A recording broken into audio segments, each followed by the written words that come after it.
Yeah. Early He's on. done Right this. Oh yeah, He's done this. Yeah, we always do this. Well, that's the Yeah. whole point. I mean, that's that way. That way we catch this early stuff. We can-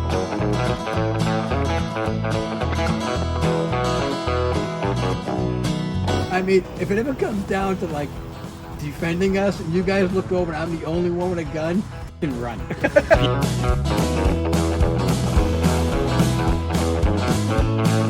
I misspelled diploma. I was filling out an application and I lied saying I had a high school diploma and I misspelled it.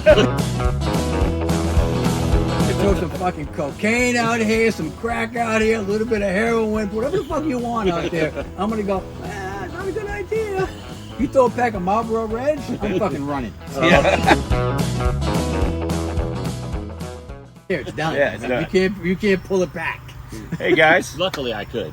welcome to the 25th episode of the Smokey Guys. I'm Kevin Price, one of your Smokey Guys. I'm CR Parsons. I'm the other Smokey guy. And we have really been looking forward to this episode for a long ass time. Wait. You need to say a few more things before he speaks because YouTube has a rule that if you use foul language within the first So I should, like, 30 seconds or more, so keep talking. So yeah, keep talking before you introduce him. okay, so whatever I said wasn't foul enough. That's a good thing because we do have to kind of stretch this out just a little bit longer. But I can do a little build up of that. Yes, you can. And we can talk a little bit real quick about what we did this weekend.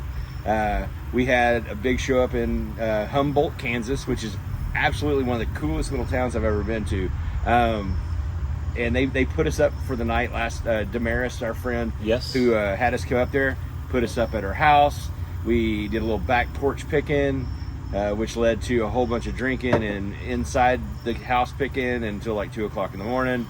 We had to get up and have brunch at like 8 Yeah. and have a show at 10:30 and anyway, and then we took like a walking tour of the town. It was actually, this has been a really Really cool packed day. today. Yeah. That we, and now we're out here recording the episode that I've been looking most forward to. Yeah, and we probably ought to get him introduced and get his cigar in his mouth. Otherwise, because- Otherwise, I'm he's- lighting mine. Otherwise, he's just going to start talking. We get to interview one of our absolute most favorite people, Boston Mike. What's up, Mike? Oh, man, We this love is this awesome. guy. I mean, I think it's great you guys invited me and wanted to come. One of the joys of hanging at the cigar shop is getting to make friends, right? Absolutely. You know, hanging out at the absolutely. cigar shop, getting to meet different people, different walks of life. Yeah. Do you need some Viagra for your mic? I don't know if I do or not. There you go. Can they hear me? All right, you know what? Oh, that's going to be too much. There we go. How we do that? We'll fix I'll that. throw the gold chain out there. You can feel a little bit of the bling. I'm Catholic, so I got a Yeah. cross. We know this. I mean, from the womb and into the water. So you got to, it's like you come out of the womb, they throw a cross on you, and they hook you're Catholic. Absolutely. Absolutely. So we call you Boston Mike. Are you? Yes. You're actually from Boston. Yes. What Yeah, part? yeah. I grew up in Lawrence, Massachusetts. Okay. It's just north. Now, if you meet anybody from there, from the area, Uh huh. you'll know they're from there if they can finish this statement, right? It's Lawrence, Lowell, and Lynn. And if they're from there, they'll say, Lawrence, Lowell, and Lynn, the city of sin. You never go out the way you came in. So, or they'll Okay. call it Law Town. La Town. Okay. Okay. And you don't move out of Lawrence. Yeah. You escape. Yeah.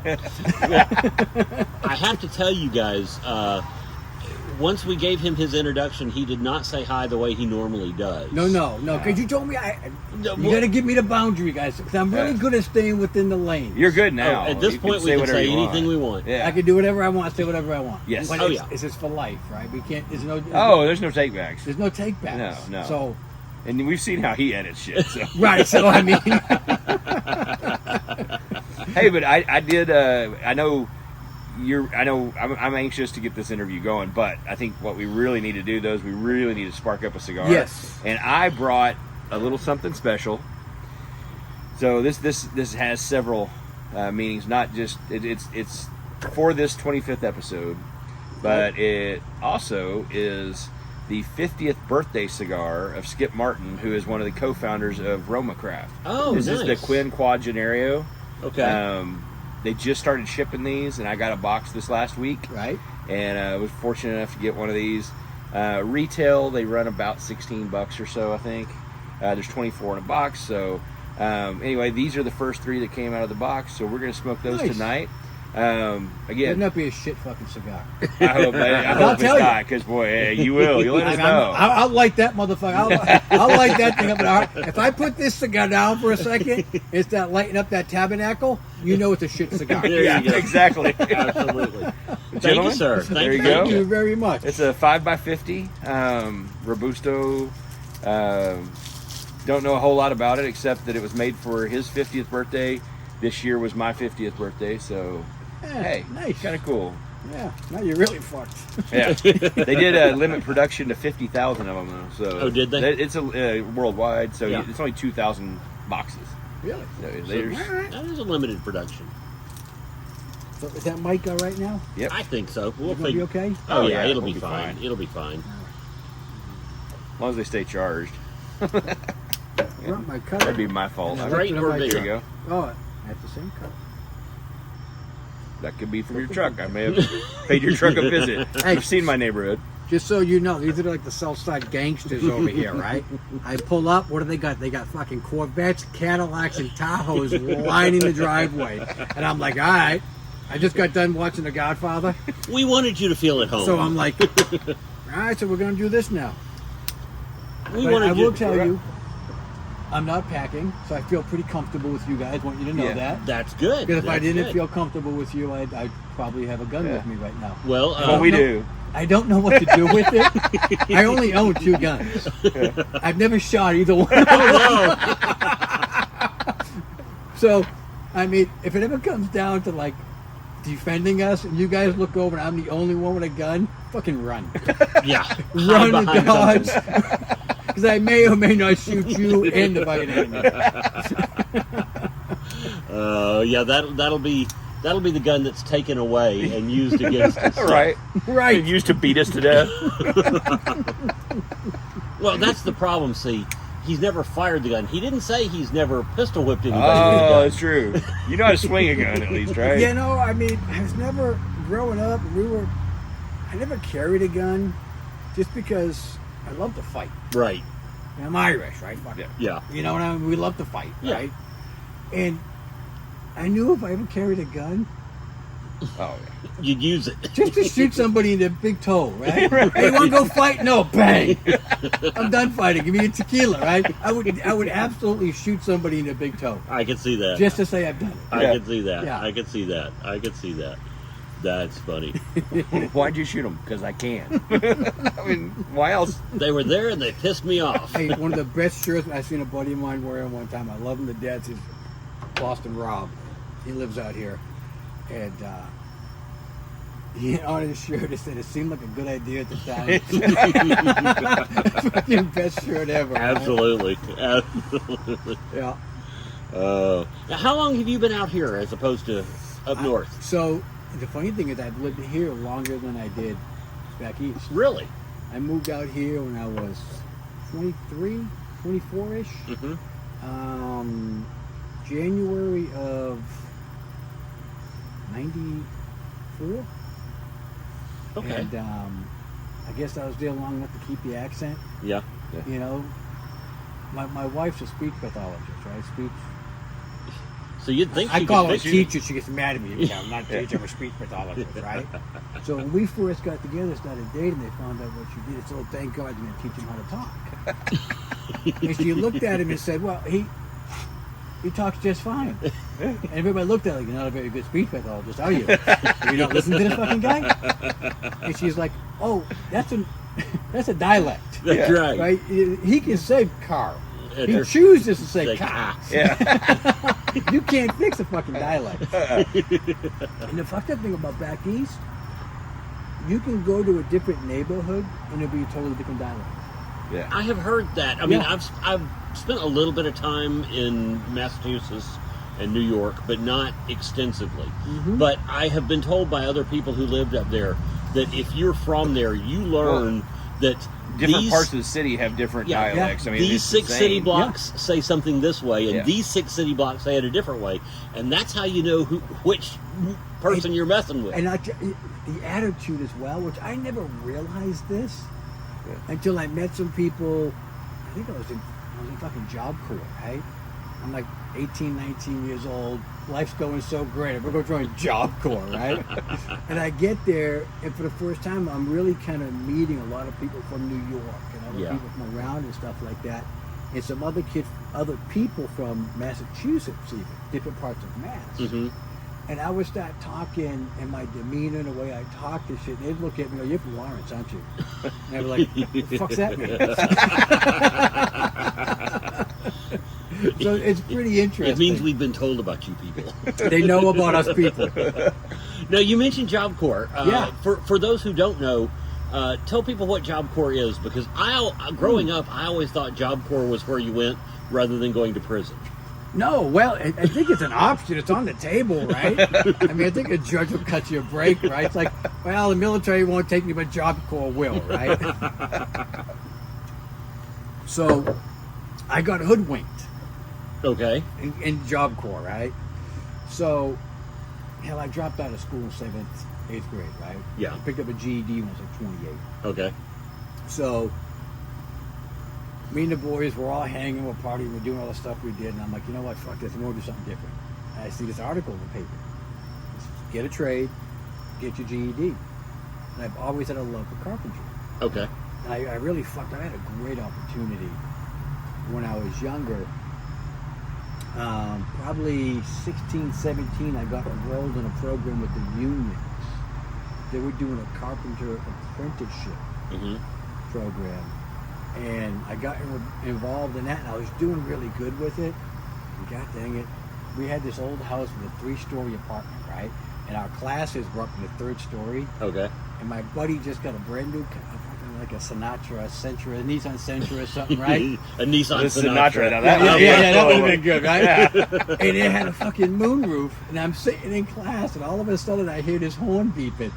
And I look out the window, and my buddy's showing me a case of beer. And he's like, "Mikey!" And I look down at him. He goes, "Go to the beach." I looked at him. I looked at my teacher. He's like, "Mike, don't do it." I'm like, "I'm out." And I bounced and never went back, right? Yeah. So I pissed away on that. So I see this thing about Job Corps. You can go there, live on campus, get a trade, and get your GED. So I go there to be carpentry, right? I sign up for that. And I get in there, and I'm in there my first couple of weeks, right? And I'm looking at I'm in this fucking classroom, and I see this sign on the wall. It says, "BAM." BAM. BAM. What the fuck is a BAM? And I'm listening to this teacher, and he's telling us about all the stuff we're going to be doing. He said, "Well, we're going to be welding these fucking stairs, and I'm going to go do this." I'm like, "Excuse me." Good question. I said, "Does this have anything to do with carpentry?" When do we work with wood? Right. I'm looking for a wood shop, right? I mean, and he's like, "Well, we'll get to that." And I'm like, "Oh." A couple of minutes more goes by. I raise my hand again, and I said, "Let me ask you." I said, "What does the BAM stand for?" He goes, "Oh, that's building apartment maintenance." I pondered my thoughts for a few more minutes. I sit quiet. A couple more minutes go by, and I raise my hand again. And I said, "So let me get this straight. You're telling me I'm going to be a certified fucking janitor when I graduate this class?"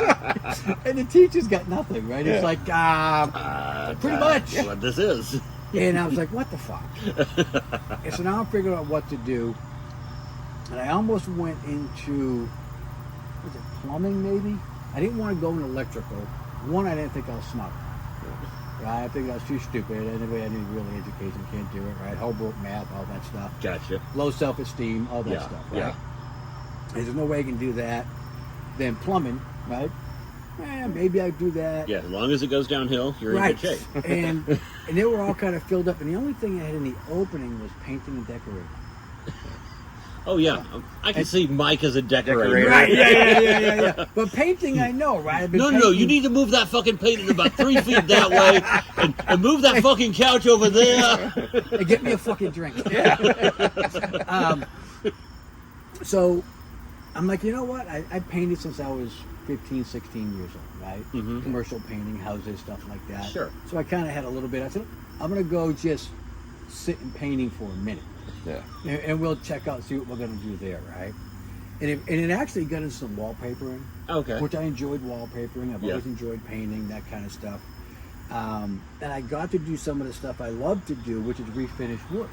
I love refinishing old stuff, kind of That's making cool. it new, right? Yeah. We just did our stairs in our house a couple years ago, took the carpeting down, Uh-huh.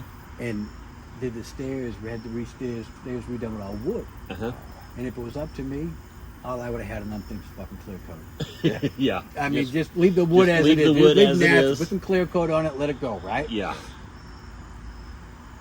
Yeah. No. That didn't work. No. I tried it, but it didn't. Yeah. I wear the pants of my family. She just picks them out, right? Right. Yeah. Yeah. But so I really had a good time in Job Corps.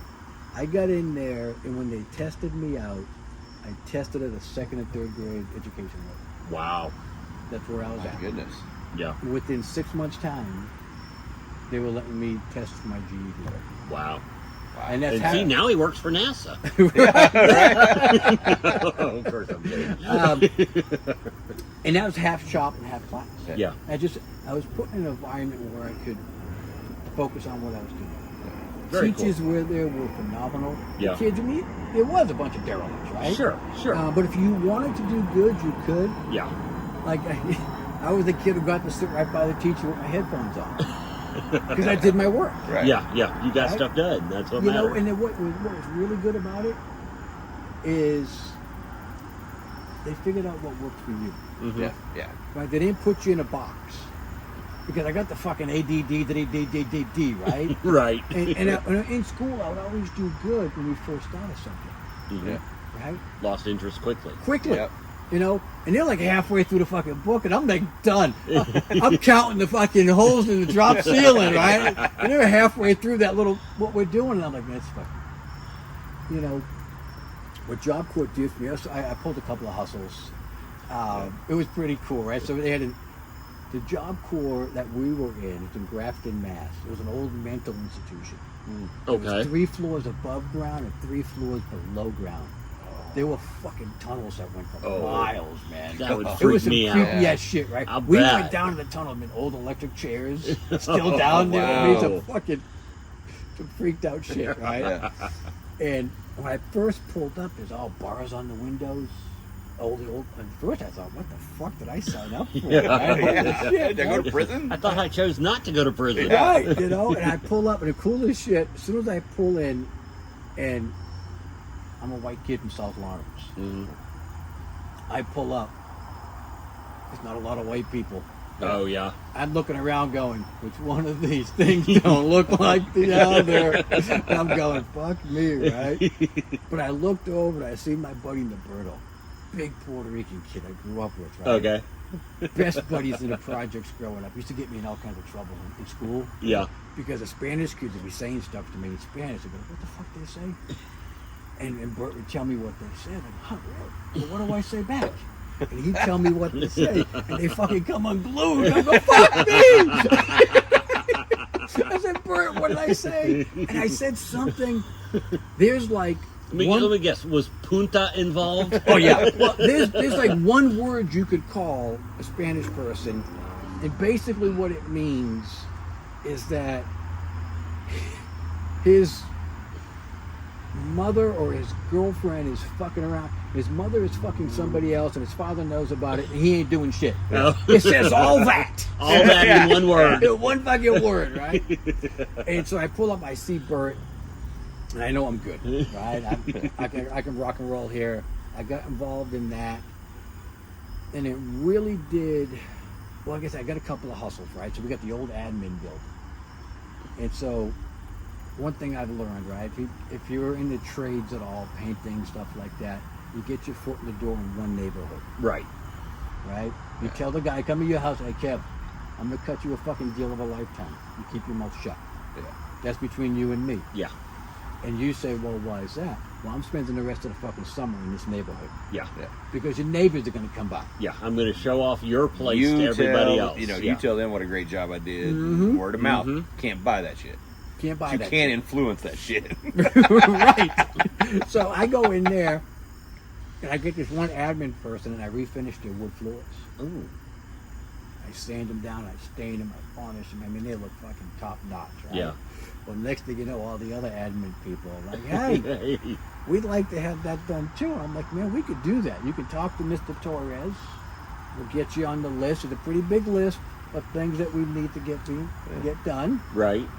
Or we can get it taken care of right away. But me and my buddies here, we haven't had a steak dinner in fucking months. Yeah. If you would take us out for a steak dinner Nice. some Friday night or something like that, we could probably get in there right away and get that floor done for you. So right? something you were going to do anyway for Something I school. was going to do anyway, right? Might as well get a good steak dinner That's out of awesome.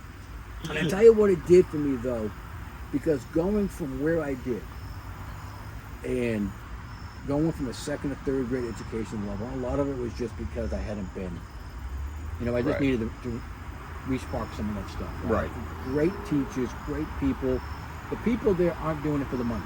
Right. I promise you that. Yeah. Yeah. The fucking government doesn't pay much money. They're doing it because they've got a calling. They want to give back. Yeah. Right? They want to help.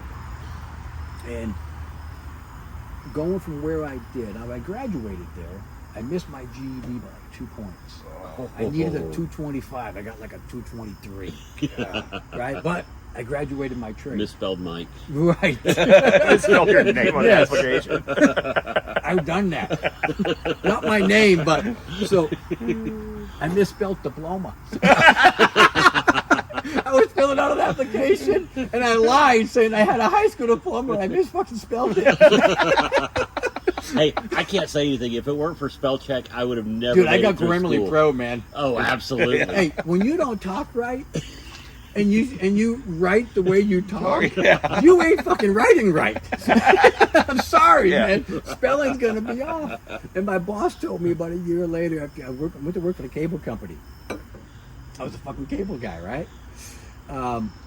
And we were sitting down talking one day. He goes, "Hey, you fucking misspelled diploma?"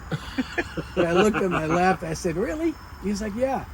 I said, "Well, it says a little bit more about you than it does me." He's like, "What do you mean?" I said, "You know how to fucking spell diploma. You knew I misspelled it, and you still fucking hired me." But what it did for me, the people that always told me, "Michael, you're not stupid. Right? You're not a dumb kid. You're a smart kid, and this and that, right?" But you hear people say the longest 18 inches in the world is from the head to the heart. Right. You can think it all fucking day until you know it. Yeah. Yeah. And that's what Job Corps did for me. It gave me the confidence of realizing that I wasn't stupid. Yeah. I get just that. didn't know. Yeah. I get that. Yeah. And there's a huge fucking difference. It taught you the difference between being dumb and being ignorant. Ignorant, Yeah. uneducated, Yes. Yeah. dumb, unable to take on material. Mm-hmm. You were ignorant in that you hadn't been taught, but you were not dumb. And now he's a Exactly. double threat, that guy, because he's got street sense and he's got book sense. And So- he created a monster here. So I went back and I took the GED. I think I was 27 or 28. There's a backside story to it. And I talked to a friend of mine. And like I say, I've been part of another fellowship for a long time, right? And I don't drink. Okay. Right. Okay. So, and my mentor in doing that, we were talking with him one day, wanted to go take my GED, and he's like, and sometimes when you have these mentors in your lives, they say shit that makes no fucking sense. Right. But if you truly believe in them, and they have something that you want, that's why you have them as a mentor. Right. I think everybody should have mentors. Absolutely. We're on a shadow of a doubt. Have somebody that has what you want, you look up to, go ask them how they did it. Mm-hmm. Yeah. Right? If you get a promotion at a job, I just did this the other day. I do it every fucking time. I was on a call with my boss. We got a new product we're launching across the country. He wants me to take it over. He said, "I want you to own that, Mike. It's going to be you." I said, "All right." He goes, "You want to do it?" I went, "Yep." He goes, "I knew you'd say that." And my next question was to him, "Do you think I can do it?" There you go. You automatically get buy-in Yeah. from the person who's giving you. Yeah. Now you're part committed. Right. Because Yeah. if they My say success. if they Right. say yes, then they have to support you and make you successful. or Now we help got a make you common goal. Absolutely. Right? Absolutely. But sometimes they say shit that makes you just scratch your fucking head. Yeah. So I'm talking to my mentor, and I said, "Man, there's no way I'm going to be able to, pass the writing exam. the writing skills, fucking way to put a period, right? When I first got into sales, my wife was my proposal editor. Okay. Right? So I always I can get see the that. proposals, right? Yeah. And I would email them to my wife. I had another guy who was a good friend of mine. He was a lawyer. Well, he was a an aide. Legal aid. Legal aid, paralegal. Paralegal. One of the smartest fucking guys you'll ever meet. Yeah. He didn't become a lawyer. He just didn't want to be one. Right. He could have.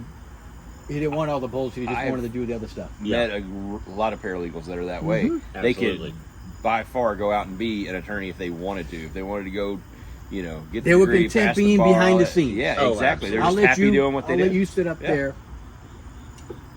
And you need those people. Oh, Oh, Big time. absolutely. yes. You need Well, that. they were Oh. my editors, right? Yeah. Yeah. Well, the very first one I ever did, right? I got this big fucking proposal. Wrote, honey, come take a look at this. And she reads it and she goes, "You need a period somewhere." I said, "What the fuck you mean you need a period somewhere?" She goes, "You got nothing, no period. Just, you got 8 fucking paragraphs here, right?" It's one long run-on sentence. Oh. I said, "I've got one at the end, right there. The That's right. end, It's right period." there. It's right there. That's how I knew I was done. I hit the period. The fucking period, right? So now I got to go and take this test, and I'm going in cold turkey. I'm not doing no prereqs, no nothing. I'm going to go and take it, just see what I can do. And I know I ain't passing, science, social studies, literature arts. You read it, it's comprehension. Yeah. They give you a fucking paragraph to read, and they ask you a question. Right. Yep. Right. Okay. It's all memorization. Yeah. I got Boom. that, right? Yeah. I Yeah. know I'll get those. And the cool thing with the GED back then, when I took it, was if you passed one area of it, you're good. Yeah. Mm. You don't have to go back and retake it, Yeah. Mm-hmm. right?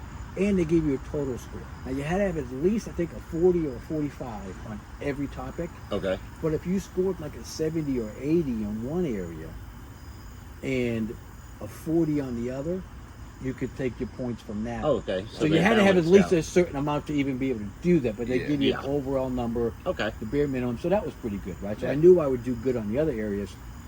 But I was like, there's no fucking way. There's no way I'm going to pass, the writing skills. Yeah. And this mentor says to me, he goes, "Well, how many times have you told your story?" I said, "I told my story hundreds of times." Okay. He said, "Well, just tell your story." Yeah. I said, "This motherfucker's not listening to me." Now, I don't say that, but I'm thinking, Right. Yeah. Right. what the fuck? I can't believe you didn't say it. Right. I'm shocked here. I'm like, what the fuck? And I go, okay. And I get the essay, and I look at it, and my topic is, have you had a life experience that's helped somebody else? I went, Oh my God. oh my God. Yeah. Yeah. And I got to share the story about losing my mom from a heroin overdose. Okay. When I Okay. was 24 years old. Yeah. And going through that process and being able to mentor other people, when they're in that spot. There's something powerful about when you can look somebody else in the eyes and say, "I know how you feel." Absolutely. Because you've been there, Absolutely. right? Absolutely. We can all have empathy, we can all have sympathy for people, Yeah. but it's all it is, Yeah. Yeah. right? But Yeah. when you've had that experience, And people understand that. People can Yeah. recognize, They do. like recognizes like. I mean, Mhm. there's no two ways about it. is depth and weight. Absolutely. There's depth and weight to it, and I've had the privilege of being able to do that a few times in my life, which is very amazing, right? Very cool. So I told that story. That's awesome. And I got to the math. I said, "Oh, fuck me." I'd been in there all fucking day doing the math, doing everything else, right? I'm spent. It's an 8-hour test, right? And I go, "Fuck this, sea dive." I just sea dive the whole fucking math, right? See on everything. Fucking see on it all and see how the chips come out, right? And I get the report back and I passed everything except the math. And I went, "Holy shit." And I knew I just sea dived it. Yeah. Right, I knew if I actually applied myself somewhat to it, That you could do that. I could get that. Yeah. So I go back, I take the math, I pass it, I get my fucking GED. 28 years old, I'm in tears. How bad? I'm Oh, talking, yeah. calling my grandmother, telling my grandmother, "Grandma, I got my GED!" Right? I go and get this like $100 frame. It's on my wall in my office. It's up there, right? My wife comes in. My wife, mind you, she got a master's degree. Right. That's in the closet somewhere, right? Yeah. It's Yeah. buried. Yeah. She walks in, she's like, "Really?" your GED. I'm like, hey man, you want me to frame yours for you? I'll put yours up there too. There you go. I don't mind, but I mean, it just, I got my GED. It was an accomplishment. That's right. It was an the accomplishment, right? That was one of those things that I always had to lie about Mm-hmm. on a job application. Mm-hmm. So just to be able to not lie. Yeah. Yeah. You don't have to live a lie I anymore. have to live a It's- lie. it's done. That's one less thing that I don't have to live that, Right. There's a lot of value to sleeping at night. Right. Absolutely. Oh, yeah. You know? Absolutely. I mean, I get a lot of opportunities where I can make quick bucks here, things here, and the question always goes through my head: is it worth your serenity? Yeah. Right. Yeah. And it never is. No, I get that. I You get know, that. When I used to work for the cable company, people always wanted me to come hook them up. Yeah. Oh, yeah. Oh, yeah. Hook me up, right? Okay, Mhm. I'll hook Yeah. you up, right? I tell you, one of the hardest things was after they fired me. I'll tell you that story in a second. It's a good one. After they fired me, I still had all the keys to all the boxes and shit. To actually pay that fucking cable bill and know I can go out I'll there and bet. Yeah. I had the Terminator tools, everything. I'm like, every time I paid that bill, I look the box is even in my back fucking yard. I'd be like writing the check, looking at the box, going, motherfucker. But they were saying, "Come hook me up." I said, "Great, yes, I can do that. I could buy next Saturday." They're like, "Yeah, well, how much?" I said, $35,000. And they're like, "Fucking $35,000." I'm like, "Yeah." It's about what I made last year, and I'm figuring I'm going to get fired, so I might as well have at least enough money to sit back for the rest of the year. Yeah. Right. Yeah. I mean, they're like, "All right." So, I had a professor that did that when I was in college. First day of class, he presents us with our syllabus of what we're going to do for the semester, and then he presents us with his cost right? if we want to bribe him. And he had a bribe sheet, and it broke down his bribe. Yes. And so to move up one grade point was like $1.5 million, because he calculated his income every year, Tenure, his the whole tenure, bit. Yeah. all of Yeah, this, yeah. and it all added up, and it was line by line. It was hysterical, but it all added up, and it was like $1.5 million for one grade point. But what's funny is whenever he said that just now, I thought you meant he had a professor that would have got him free cable. I was like, I thought he was circling back to Yeah. the table. Well, yeah. Hey, by the way, good stick. You like it? You like it? Yeah. Good deal. I'll give you a little bit of kudos on that. It's a very good stick. You Roma get a chance Craft to get one. does great stuff. I mean, Mm-hmm. I don't know how much Roma Craft you've smoked. I'm a creature of habit, man. Are you? I smoke my tabernacles. Yeah. I'll flip over. I'm kind of going back to the Ligas now. Yeah. Because I love started out with Liga. the Liga with the T52s Yeah. Yeah. back in the day, and then I actually met, is it Jonathan Drew? Not Jonathan Drew. Who's the guy who No. makes the tabs? What's his name? Oh, dadgummit. He owns Yeah. Foundation Cigars, right? Yeah, Yes. you're. I I don't remember his name either. So I'm over at Fogue one day, Uh huh. and I walk in there. I'm going on a road trip to go see a customer, and I grab a couple of T52s. And this dude sitting there beside me goes, "You like that cigar?" I said, "Yeah, it's a pretty good cigar. I like it." Reaches in his bag and he hands me a tabernacle. Okay. The motherfucker's the one, he made the T52. Right. Right? He's the one who made the fucking, doesn't say a word. Oh wow. Just hands me a tabernacle. Try this. Yeah. one. And I went, holy shit. This is a fucking great stick. Yeah. So I fell in love with it. And so I go back and forth from those. When I do well, get a good commission check, the Davidoff, Yep. little celebration, Davidoff stick Yeah. goes Yeah. in there, right? Love my Padrones. Oh yeah. Well, Yeah. you gifted us a Yes. couple of Padrones. Yeah. Great sticks. A little over a year ago, and they were spectacular. They're They were great sticks. good sticks. Appreciate that. Appreciate Yeah. that. Now, what was the first cigar you ever smoked? Do you remember? I think it was Or a maybe Romeo. it's the first memorable cigar, if you will. So- Probably a Romeo and Juliet. Yeah. That's Okay. why I started out with the Romeos. When did you start smoking cigars? God, You didn't know there was going to be a quiz. there knows me Yeah. quiz. So I haven't smoked cigarettes in 20-something years. Okay. So I smoked 2 packs of Marlboro Reds since I was 14, 15 years old. Yeah. Yeah. And Cowboy killer. yeah, and fuck, I tell you what, guys, I've kicked a lot of bad fucking habits. I have. Yeah. Them cigarettes ain't got shit on fucking any of them. Oh yeah, hardest thing of all of them. You can throw some fucking cocaine out here, some crack out here, a little bit of heroin, whatever the fuck you want out there. I'm gonna go, it's not a good idea. You throw a pack of Marlboro Reds, I'm fucking running. Yeah. Them fucking things. I mean, I quit quitting. Yeah. I mean, it's the fucking hardest thing in the world. You still find yourself craving? I don't anymore? No. So there were a couple times where I quit smoking and we went on like a men's retreat or something. We'd break out some cigars and we'd smoke a stick. Then the next thing you know, that week I'm back smoking cigarettes again, right? Okay, so I did that run. So it took me a minute of smoking cigars, and then like we'd only smoke them on the weekends, right? Okay. We go on men's retreats, things like that. When I come back, I'd crave a cigarette. I'd be like, no, jackass, you don't want a cigarette. Right. You were just smoking cigars. That's what it is. Push through it. Yeah. Right? And so it took me a little while to be able to get past that. But probably playing poker with the guys. Yeah. You know, somebody broke out some Romeo and Juliets and started smoking them and just became a thing. Yeah. You know, my wife doesn't give me a hard time. Well, that's good. That's good because not everybody has wives that will let you get away with smoking cigars.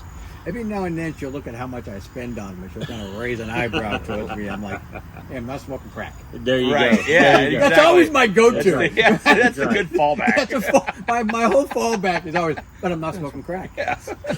You know, I need to use that. It Maybe I'll works. try that with my wife. Yeah. Well, see, I've been sober for a long time, right? No, my wife would look at me and go, "Well, if you smoke crack, maybe you'd be thinner." She's not wrong. She's not. Sober a long time. I get people and they say things like, "Oh, Mike, have you ever just, like it's been a long time. Couldn't you just have a beer?" And I said to myself, "Well, have you ever just had a beer and came to in Florida when you were in Boston? Yeah. Right. And you come to in Florida." And they're like, "No. Have you ever just had a beer and went on a crack cocaine binge for like 3 weeks?" They're like, "No." I said, "Well, I have, so no, I'm not risking it." Yeah, that's the way I drink a beer. I always look at like me. I can go months, weeks, whatever, without having a drink, and I don't think twice about it. No. But I do have friends that if I say, "Hey, let's go grab just a beer," you get out with them, and next thing you know, they're 12 deep or whatever, and you're like, Right. I meant literally just go have a beer. No. This is a 30-minute thing, not turn into an all-night thing. If you ever asked me if I just wanted, "Hey, you want to go have a beer?" I'd be like, "Fuck you." Yeah. Fucking asshole. You say that when I ask you to do anything. So. Right, this is true. Hey, you want to do a podcast? Fuck you. This is true. It's not a lie either, right? Like my wife, though. My wife, same way. She'll have a glass of wine. Yeah. She'll have a couple glasses of wine every now and then, and she'll have a half a glass of wine and leave it there. Yeah. And I'm like, "Hey, you forgot something." How do you do that? That costs money. Yeah, I'm like, you forgot something, man. She's like, "Well, I'm done." It's, "What do you mean you're done?" Yeah. I don't understand that. And she'll say some really fucked up shit to me every now and then. She'll say things like, "Well, I'm starting to feel that I'd better stop." Oh, fuck's sake! That means you got this going, man. Yeah. That's the starting point, not the ending point. Right. I want to ask you a question because, again, this is something I'm probably ignorant to. Yeah. But being that, you are probably, I'd say you're my most successful sober friend. That you've kept it going for a long time now. And I know some other people that claim to be sober and yet they're big weed smokers and stuff. Do you find that is that a hypocritical thing, or is that actually okay? California sober. Well, yeah. So here's my thing that's the with term that. currently for it is California sober, and I don't know. Now, I'm curious how that. I can only speak for myself. Right. My own personal experiences, right? Just because they made weed legal, don't mean a fucking thing to me. Gotcha. Booze is legal. Yeah, I mean, fucking. Yeah. Whether it was legal or illegal, that has nothing to do with anything, right? Yeah. I've smoked a lot of fucking illegal weed. Yeah, right. I get that. Johnny Law had no say in how much weed I was going to fucking smoke, whether I could or couldn't smoke it. I know me personally, it's just another stepping stone. Step in the process. Right. Yeah. Because I've done it. I've tried. I tried getting sober for about 4 years. Yeah. And I was in and out, right? Old Yeah. retread, right? I go to, do my thing. I come back. I'm in. I'm out. Off and on. And there was one time of those spills in there where I got off all the booze and everything, and I was sober. I tried to smoke a couple joints. I used to smoke a joint with somebody. And then I started smoking a couple joints, and it was 3 joints, and it was 4 joints, and it was 5 joints. And the next thing you know, I'm fucking pounding back tequila, and here we go again. Yeah. So to me, it's truly the gateway. Yeah. It's one of the gateways. It's truly an all or nothing kind of thing. Right. It's got to be for me. And I know a lot of other guys that have come to me and talked to me and, try to, ask me for help and get me sober and stuff. And they're smoking weed and doing things like that. I'd love to help you. I said, but I can't. Yeah. I said, because I don't have any experience with smoking dope and staying sober. Gotcha. Right. So, and if you don't have that foundation, right? Right. Because it's all about, none of it's my fucking opinion. Right. Right. I can give you my opinions all day. Yeah. But if I'm talking with somebody, I want that based in fact. Yeah. Yeah. This is my experience. Yeah. Here's what I know. And I never will go down to my opinions when I'm talking with somebody, well, here's what I think you should do. Right? Who the fuck am I to tell somebody what they I can say, here's what I've done. Yeah. I've had that similar problem. Yeah. Here's what I've done to get through that. Or I'm very fortunate to know a lot of people that have dealt with life shit. Yeah. Right? As we get to know each other and learn more about your struggles, I know you've got fucking struggles. We've all had a struggle that we've had to overcome, and we'll share those things and get them going. And don't be surprised if we're talking about something you're going through. I'd call you up and say, hey, Kev, I was just talking to this guy. He's kind of going through something similar that you went to. Would you mind if I gave him your phone number? Right. Yeah. And so he can give you a call and talk to you? Yeah. And so that's what that's about. Yeah. That's awesome. And I think the other thing, people say, like, oh, how have you stayed sober so long, blah, blah, blah, right? I mean, there's the $1 million question, right? For me, sobriety's got to be enough. Yeah. Yeah. When I go to bed tonight, I'm going to draw a sober breath, I'm going to go to sleep. Yeah. When I wake up in the morning, I put my feet on the ground, regardless of whatever else is happening, I wake up sober. I get that. And that's got to be enough. Yeah. If you put anything else in front of that, I'm sorry. Yeah. Right. Yeah. Life's fucking life, right? Yeah. Things are going to punch you in the face, kick you in the teeth. So that's my big thing when I talk with guys. It's just a lot of people come in and either they've never had anything, right? Right. Because of the things they're so wrapped up in all the drinking and the booze and all that. Mm-hmm. Or they accumulate them. Those are some of the hard ones. Yeah. I know a guy. Successful drunks. Yeah. That. And then they piss it all away. Right. Yeah. Right? I know a guy's. This is going back a few days, but I watched this guy, white picket fence, almost a 7-figure income. Yeah. 2.5 cars, wife, kids, whole 9 yards. Fucking lost it all. Mm. Living behind fucking quick trips and Wow. dumpsters. Wow. Riding a bicycle to fucking Whataburger with his paper hat. Yeah. Yeah. Living in a fucking halfway house. Yeah. Now, I don't know about you, but that's going to be pretty fucking humbling, Mm-hmm. Yeah. right? To have to try and I love this guy to death. He's one of my best friends. I just love him. Because I watched him come through that, and I see him today. And he's very successful. That's awesome. He's Yeah. back doing what he's doing. His family's back in his life, and Yeah. and that people say, like, well, why do you still do that? Why do you still go there?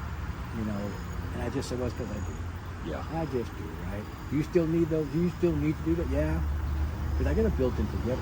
Yeah. Right. Yeah. Right. I got a Yeah. built-in fucking forgetter, right? Yeah. Yeah. And the people that know me know I don't drink. That's Right. why I love the cigar shop. I love hanging out with you guys. I go in that cigar shop, and God bless somebody who comes in, and they're just being cordial. They want to offer me a drink. Yeah. Like, half the room goes, no! Yeah. I know. Well, that's always so funny because I know people that have struggled with it over the years, and they just can't be around it at all. Yeah. And you do an amazing job of Yeah. being around it and not involved in it. Took a long time. I'll bet. Took a I'll long bet. I bet the Right. willpower if that. You know, I tell you, one of the funny things with the job that I've got today, I've always wanted to do it, but a lot of what I'm doing, one of the fears I had was because a lot of it's entertaining, Yeah, taking clients out, Yes. absolutely. you know, and I always had this image in my head, right? It's like a fucking frat party, right? You come out, it's not like that. Yeah. I mean, these guys are like you guys. They go out, they have dinner, they have a couple of drinks, and they go back to the Yeah. office and finish up their work to get ready for the meeting the next day, right? Right, I'm yeah. like, holy fuck. I just always thought you guys, we went on these things and it was a 3-day fucking drunk fest, right? So that's one thing, right? But that was always kind of a little thing in the back of my head. Yeah. And so I applied for this job that I'm doing that's opened a lot of doors for me, a lot of great, wonderful people, a lot of great teachers that have just, I've been blessed, very blessed. And the guy interviewing me, now on my resume, in the bottom it says hobbies. And I just put I like giving back. Now if you run in the circles that I run in, you know what You that know means. what that Yes. means. Yeah. Right. You know, Absolutely. that's that little bit of that lingo that we all Yeah. learn, That's right? right. Right. That's right. So if you don't know, you don't know, Yeah. right? Yeah. And he skips over everything. And he just told me the other day that I misspelled something on my resume. He was like, by the way, you misspelled that. Mike doesn't have a Z in it. I don't know where you. And you used an exclamation point instead of an I. I don't know how you got there. Misspelt with a T. Yeah, right. Yeah. So we're talking, and he homed right in on that. Oh yeah. And I was like, hey. He goes, talk to me about that. Yeah. And I said, well, I feel very blessed. I've been given a lot, and I feel like I want to give back. Yeah. And he says, well, do you know a guy named Bill? And I go, does Bill know Bob? He goes, Bill does know Bob. I said, how long have you known Bob? So we're talking in code. Right. Yeah, right. yeah. And at the time, he's got 17, 18 years, something like that, Yeah.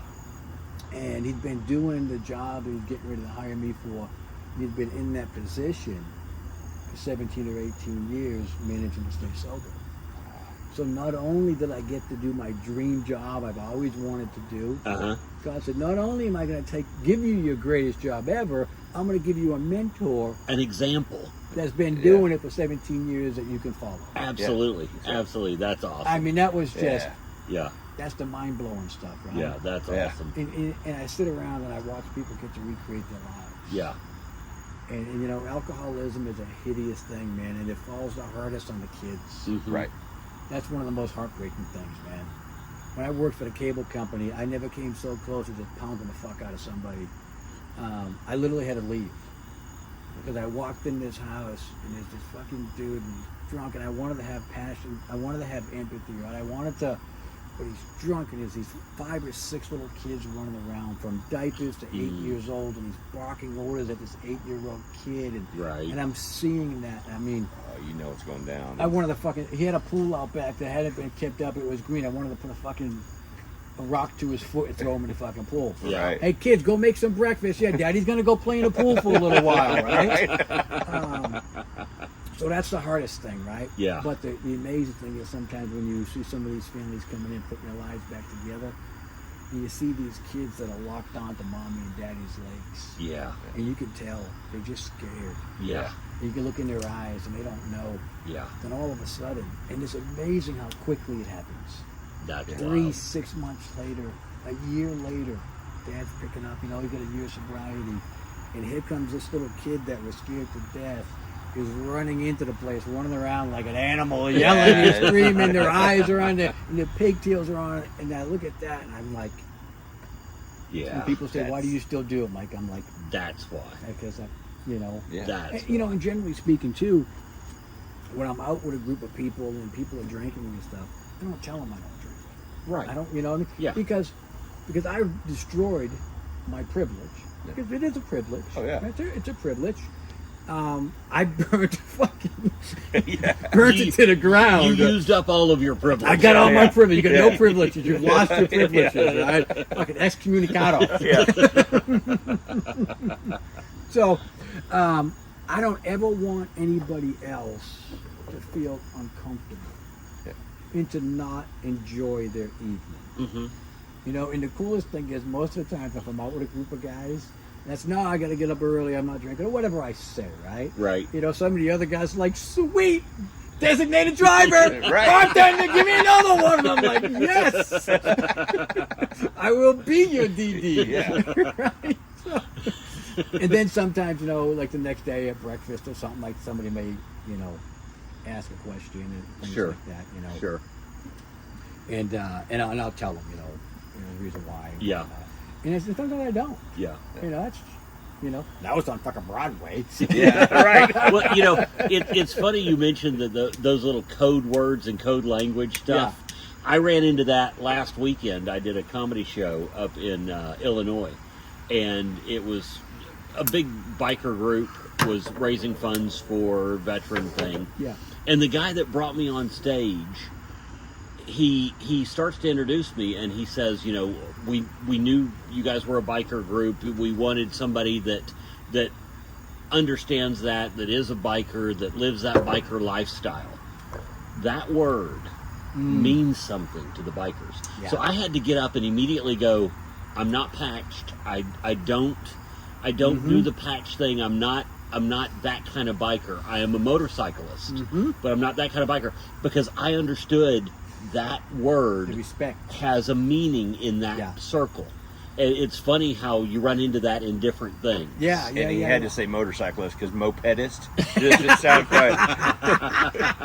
And then he Ching ching! he really fucked it up. He said mopedophile, and it is yeah. I'm a mopedophile.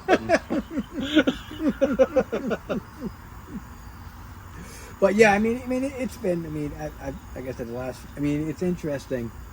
You know, just for the last couple of weeks, I was telling my wife this morning. You know, and I think everybody kind of goes through it. You just kind of go through a little bit of funks, Yeah. Sure.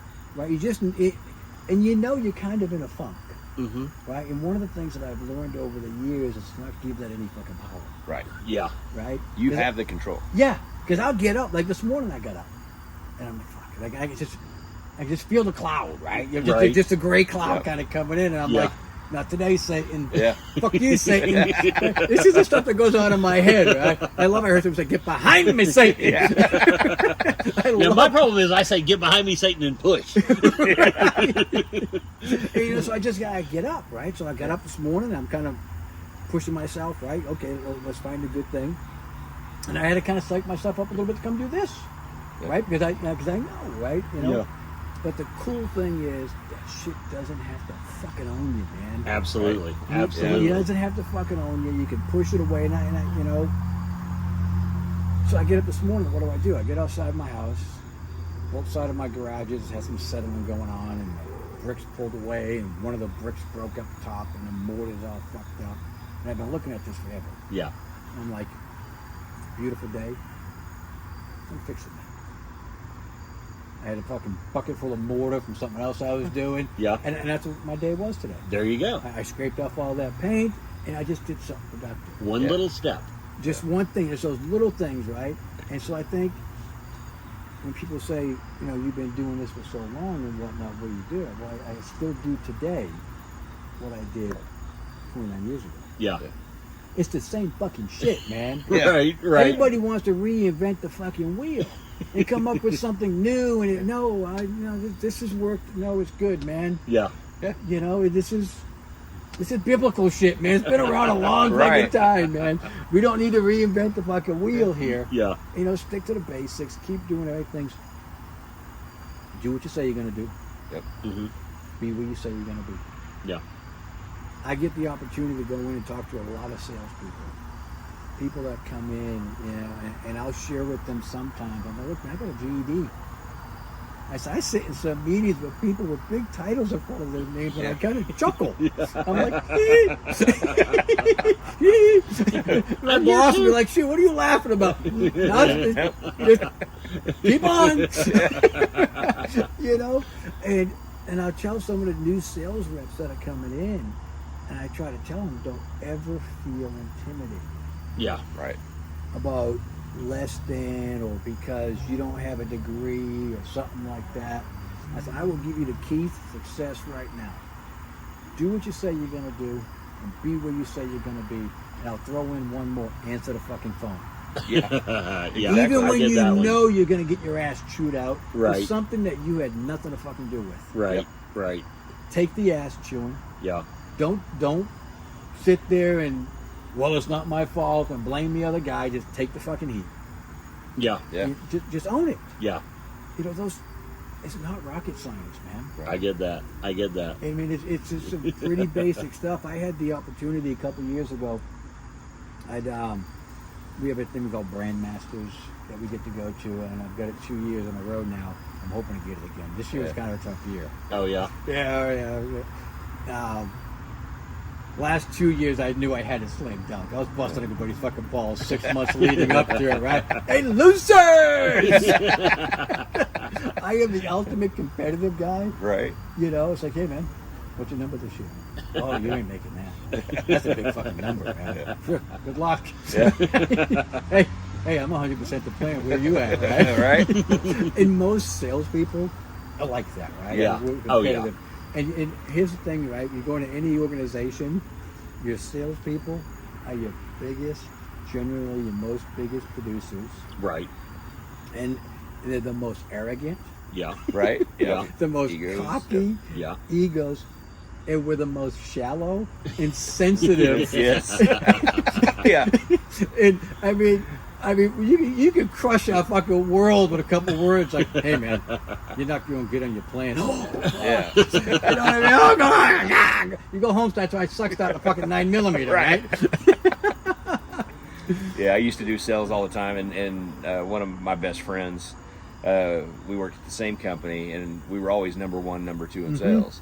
And everybody's like, "How do y'all do that?" I mean, because our territories weren't great territories. But we just maximized them and sold the shit out of them. And so one day my boss is riding, and he's like, "Man, we've been trying to figure out how you and your buddy are just, how do y'all do that?" And I pulled down my visor, and we both had the same, we made a little placard that was on our visor and said, "Selling's a game, money's the way we keep score." And we held each other that shit every day. We called each other at 5 o'clock every day. "How much did you make today?" Yes. What'd you do? How much did you make? I don't care what you sold. How much did you make? Yeah. Yeah. Yeah. And, then we just pushed each other constantly to do that. Because I ain't letting that cunt beat me. That's right. Exactly. And I've always been there. Even when I was working for the cable company, right?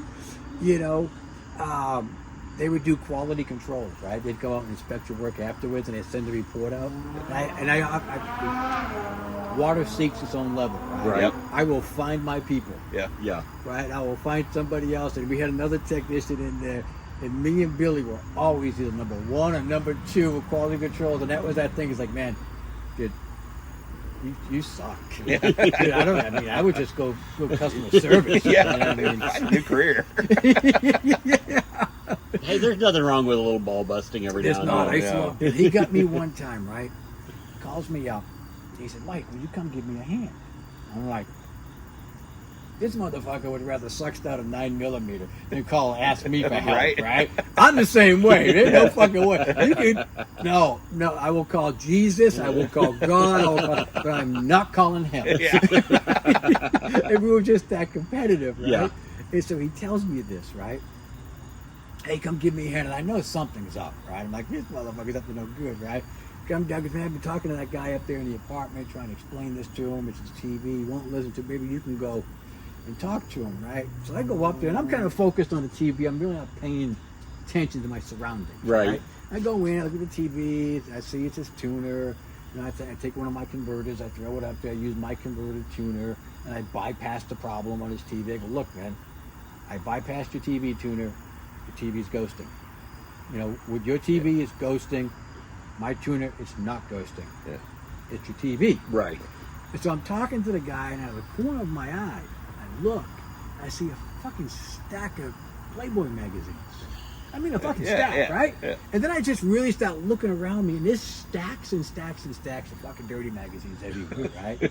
And I'm just like, holy fuck. But that wasn't even the icing on the cake. The icing on the cake was a fully inflated fucking blow-up doll on the couch having a cup of fucking coffee. I said, motherfucker. I come out of that apartment and Billy's fucking dying. And I'm like, you son of a bitch. One of my funniest fucking stories. Yo, you will appreciate this, having worked in the television area. I did customer service, phone customer service for one of the cable companies for a while. Yeah. And we had a script that we had to follow. And the script, you do all the troubleshooting and you get to the end, and what you ask is, what do you see on your screen? And usually they tell you, okay, it's working. Well, this guy calls in one night and he goes, hey, I got a problem. I ordered the porn channel for 4 hours and it's been an hour and I still hadn't been able to get it working. And so I walked through it with him. And when I hit that line, I go, what do you see on your screen?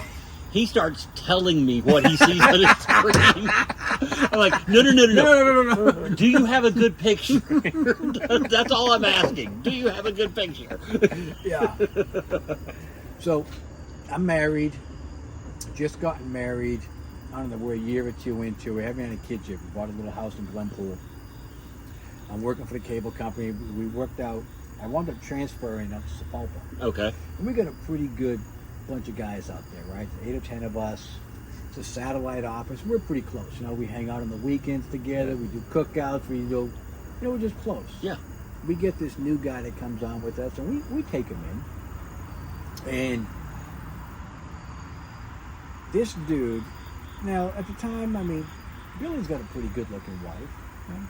My wife ain't nothing, Nothing to sneeze nothing at. to sneeze at, right? We all got pretty decent wives. We're Yeah. all still pretty young, right? We haven't had an army of kids yet or anything like that, right? So, we're still, youths, right?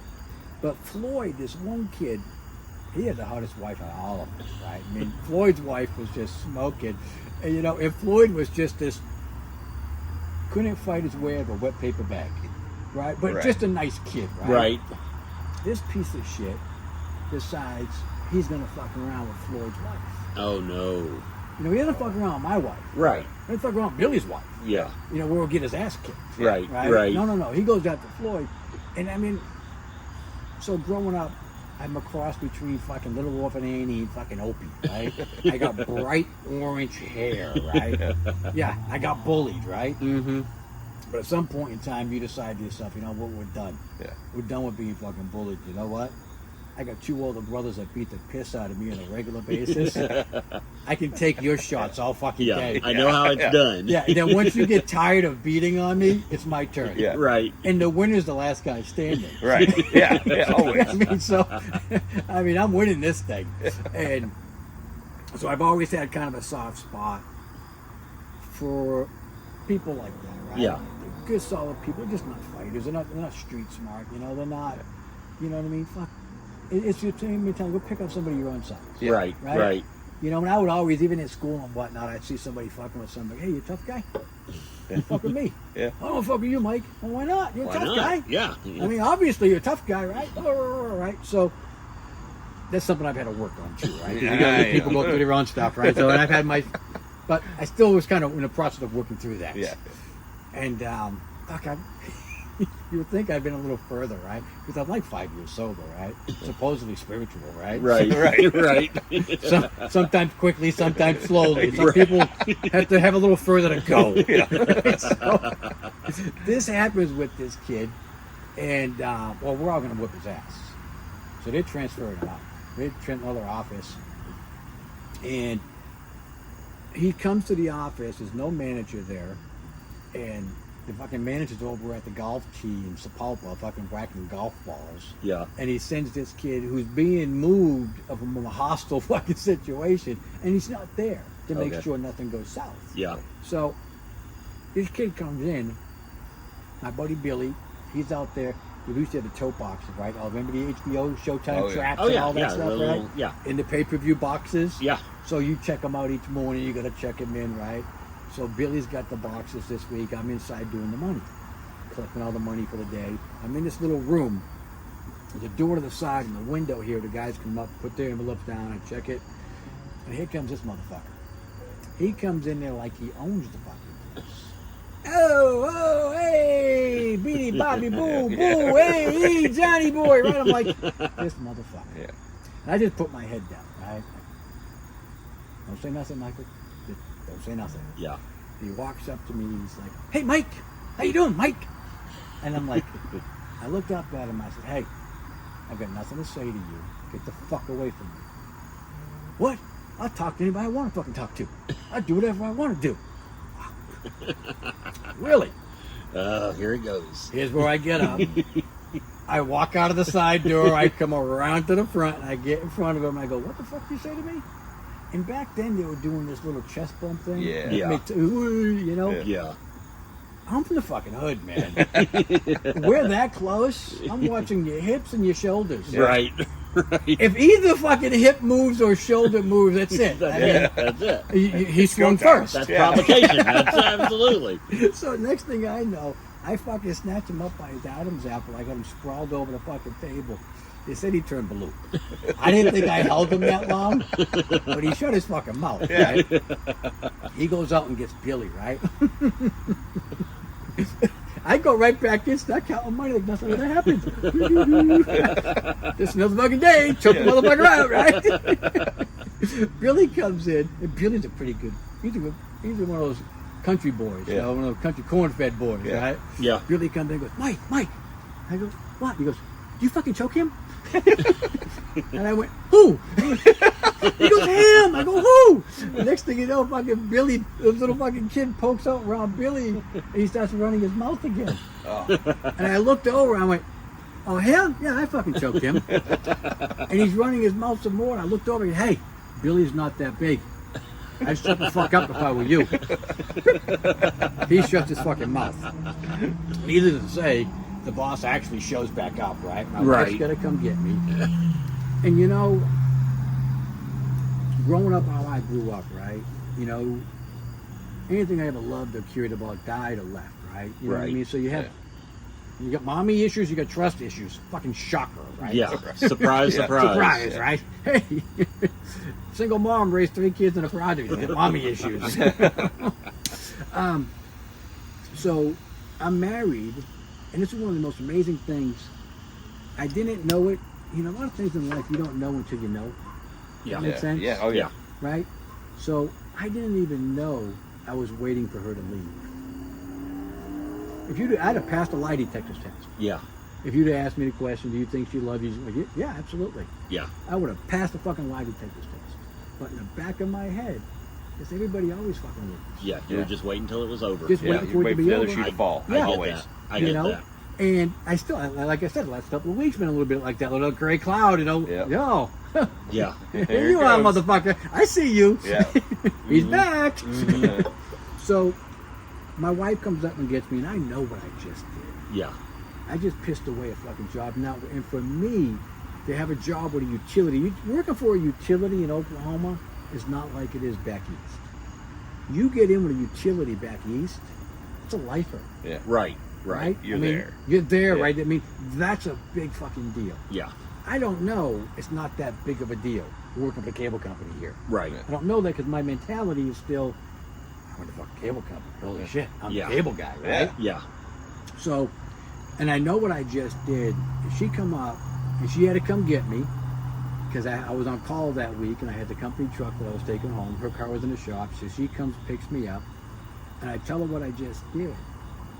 And I'm waiting for it, right? I'm waiting for the you fucking idiot, this, ba, ba, ba, right? It's coming, right? Yeah. Nothing. She reached over, she gave me a kiss, she said, I love you, and we'll be fine.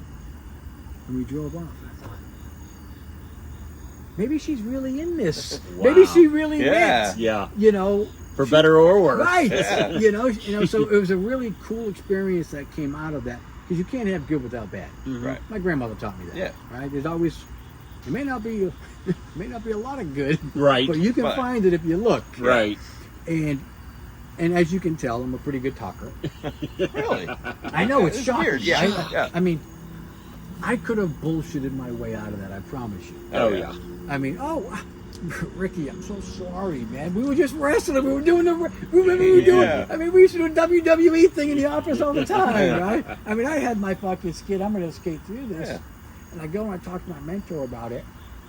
And I said, I told him what happened. And I'm crying and this and that, right? And I said, well, what do? He said, you go tell the truth. I said, well, they'll fire me if I do that. Yeah. He said, yeah, they will. Yeah. They will. But here's what you'll get to do. You'll get to walk out of there with your head up high, looking them dead screw in the eyeballs. You won't lay your head down at all. Yeah. Yep. And you know what? The best thing in the world I ever did was choke that motherfucker. Yeah. Right.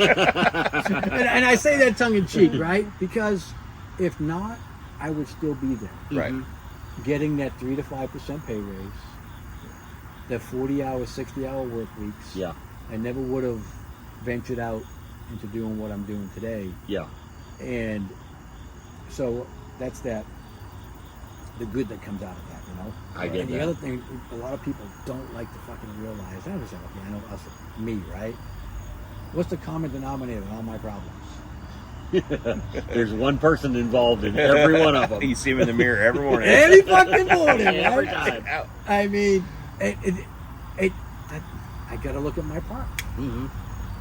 Because if I don't look at my part, I'm gonna be a fucking victim. Yeah. Yep. Yeah. And there's no good that comes out of being a victim. Absolutely. There's no way you're gonna perpetuate it. And I've had some fucked up shit happen to me, guys. Sure. And I've looked at some stuff, and I've had things where people always go, oh, you poor thing, this and that, blah, blah, blah. You know, and thank God for the good mentors I had. I sat down with this one guy, and I told him the story, and he's like, Now I'm waiting for the fucking, little tear to come down and feel bad. And he looks at me and goes, really? I go, yeah. He goes, did anybody ever tell you to stay out of there? I said, what do you mean? Does anybody ever tell you to stay out of there, not do that? Yeah. And I thought about it, and I went, well, fuck yeah. Everybody did. Everybody He goes, said that. You did it anyway. And some bad shit happened. I went, yeah. He goes, and I went, motherfucker. And I hung on to that for a long time. Mm-hmm. And that was the first time I ever found freedom from them. I just owned my part of it. Yeah. As little as it was, Yeah. And so I don't know how I got off onto that fucking story, but I did. Well, let's talk a little bit about one of the things that strikes everybody that ever meets you that I've talked to, and that is how much you remind them of Bill Burr. Fuck you and fuck Bill Burr. Tongue in cheek, Bill. I went. If you happen to watch this, I took my kid when you came to Tulsa a few weeks. Last year? That was a year ago. Yeah. Last year you came into town. I took my son to go see you in concert when you were in Tulsa. We loved you. My boy loved you as well. What was so funny was hanging out with you out in the hallway, outside the concert hall, and we were just sitting chatting. Yeah. And everybody that walked by turned and went. You'd see them do it. They'd walk by and they'd hear your voice and they'd immediately turn like, what's he doing here when he's giving a show here in a few minutes? I got a buddy of mine. Yeah, I've known him for 20-something years, right? He loves going out to have dinner with us or anything. We go out. And you know what he does? He watches the people around me because we'll just be bullshitting, right? And I'm fucking oblivious, right? I mean, I've gotten better at it in the years. Look around, read the room, right? You know what I mean? Stuff like that. But I'll be sitting there talking with him, and the people around me are looking like, holy shit. He's pissing his fucking pants dying laughing, right? And so I didn't even know who the fuck Bill Burr was. Oh, really? I didn't know who he was. I didn't know from a hole in the wall. Okay. If you just showed me a picture of him and Mother Teresa, I don't know. Her brother? I don't know. The one not in the dress? I don't know. The one not in the dress, right? But I go and do these presentations a lot, right? Yeah. And I'm in front of a lot of salespeople. And I hear the name Bill Burr all the time. He looks like, Bill Burr. I said, fuck Bill Burr, right? It really got it one time. I'm in the class, I'm doing this presentation, and I'm with salespeople, and I know I got technicians in there and that, and I go, now guys, we're going to do a high view of benefits and features. of the product. We're not going to deep dive Right. a lot of stuff right now because we have a real mixed audience here. Yeah. You know, so I want to make sure to keep everybody engaged. Are we all good on that? But if you do have a question and you want to ask what it is and things like that, you always get that one fucking asshole who wants to come over and he's like, well, you know, have you seen the TDR? And I'll look at him and I'm like, really? Yeah. You're going to pull up the TDR, huh? So everybody knows you know what that is? It's a time domain reflector. I know exactly what the fuck it is. Yeah. But I'm wondering why you're bringing it up now. Yeah. Yeah. Oh, we know you're smart. Okay. Yeah, and that's exactly That's what all it it is. is. They're Yeah. just wanting to prove how We'll smart talk they to you are at with break, their right? Right. So when I first started doing this, I literally bullshitted my way into the job. Straight up lied. Yeah. Straight up lied, conned, hustled, whatever you want to do, got myself into the job. And I found out there was a couple of people that were going across country. Okay. And it was a good friend, I consider call Ken a good friend, and Sherry. Sherry was a marketing director, and Ken was a global director of sales. And I find out that they're going, and they got what they call a wave initiative, right? To profit margins, and we're going to try to increase the growth in this area over the next 5 years, and they're going to roll it out. Yeah. So I call him up. Hey, Ken, how you doing? My name's Mike. And I hear you going around. I said, I would love to come with you. I mean, if I can come just travel with you guys, and I'd love to be able to do that. He was like, yeah, Mike, sure, why not? We hit New York, we hit Florida, we went all over the country together, right? Yeah. And Ken was so cool. I sat him down one day and said, Ken, man, you got to help me out. He said, well, what's wrong, Mike? I said, I have no fucking clue what I'm doing. And he starts laughing. I said, I totally bullshitted my way into this gig, Ken, right? He says, oh, you'll be fine, Mike. And so, again, another one of his great mentors. Yeah. Mm-hmm. Right. You know, if there's one thing that we love to do as human beings, we love to teach. We do. Absolutely. We do. Absolutely. Everybody loves to teach somebody and try to help somebody. If I've got something, we love to do it. Yep. What do we hate the most? Teaching some fucking asshole who doesn't give a shit, doesn't Right. pay attention Right. Exactly. to Right. what you're trying to fucking, you know, they know better and they've got it figured out, right? Okay, fuck you. Yeah. You know, Yeah. we move on. Yeah. And so I'm in this class, right? And I give my spiel that, hey, we're going real high level. And this guy jumps right in with the voltage drops and the battery counts, right? It just out of nowhere comes out, right? I'm like, hey, you know, you don't have to be an asshole your whole life. You can stop anytime you want, man. And I'm like, oh shit. That was supposed to be the inside voice. Yeah. That's right. That's the one that's supposed to stay in here, And not all of out a here. sudden, the whole room busted up laughing. And they look over and they go, so you know him. And me and the guy wound up becoming really good friends, right? That's funny. And I still talk to him to this day. And we got done afterwards, and I was talking to Sherry, you know, getting some coaching, you know, about what she thinks. No, Mike, you did really good, you know. You really kind of got into it, and you did fine. She goes, hey, but I would probably draw back from calling them assholes. Yeah. I was like, Hey, good point. knowing when to call somebody out is equally as important as anything else. I had an English teacher when I was in junior high school, and I love her to this day. She ended up moving to our high school, and I had a class with her, but she is one of my favorite people. But the reason was because she called me out. Yeah. We were diagramming sentences, and I hated diagramming sentences. There is nothing worse than that. And so one day I was like, why are we doing this? I speak proper English. I can read proper English. Why do I need to diagram a sentence? And she said, well, CR, one day you may want to be a writer, and you will need to know how to use proper English. I'm like, well, that's what editors are for. And she looked at me in junior high. She looked at me and she goes, CR, you must be smart before you can be a smartass. That was exactly what I needed to You know, hear in it that doesn't moment. matter if we're 8 or we're 60, 50, or 40. Who's our first best friend growing up? Oh, The first kid you got into a fight with. that's Right. true. That's Yeah. very true. Right? Absolutely. First Absolutely. kid you got in a fight with, he beat your ass or you beat his ass, depending on whether it was Tuesday or Wednesday, Right. right? Yeah. Next thing you know, you guys are best friends. Right? Yeah. That's that little battle of camaraderie thing, right? And as we get older, it's more, you know, we get the opportunity, we've been given these gifts, and what we have, we want to share them with somebody who's looking to do the same thing, Yeah. right? And also, the teacher, we benefit from that too. Oh, Because absolutely. one, it keeps us in tune. Yep. But it also gives us other things because we're motherfucking idiots. Yeah. They come up with a good idea every now and then, right? Yeah. So we learn from them, right? That's right. Yeah. You know. So anyway, with the Bill Burr thing, so that's where I started hearing this thing about Bill Burr. Yeah. And I don't know, a few years back, I'm walking through my house. I think I was watching, I don't even know what it was, a Duck Dynasty or something. It was a show that was on. Okay. And Burr had like a cameo Oh. on that. And I'm walking through the house, and out of the corner of my eye, I hear this guy, and I turn around and I looked at him and I went, Bill Burr. Yeah.